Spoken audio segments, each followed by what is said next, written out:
Welkom by ons bespreking oor die oorsprong en evolusie van bureaukrasie.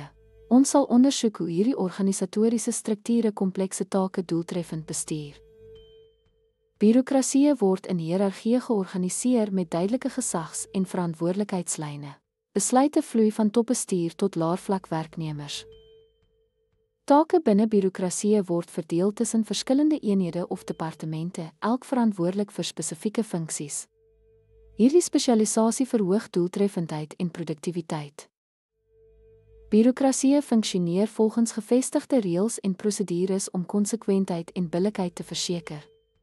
Prosesse word gestandaardiseer en gedokumenteer om foute te verminder. Besluite in bureaukrasie is gebaseer op gevestigde reëls en regulasies eerder as persoonlike voorkeure. Dit verseker eenvormige behandeling van alle individue. Terwyl bureaukrasie dikwels gekritiseer word vir ondoeltreffendheid en rigiditeit, speel hulle noodsaaklike rolle in die bestuur van komplekse take en die versekering van billikheid in besluitneming.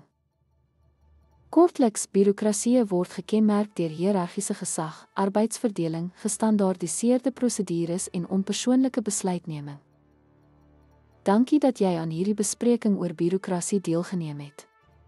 Om hul struktuur en funksie te verstaan, is dit noodsaaklik om komplekse organisasies te bestuur effektief.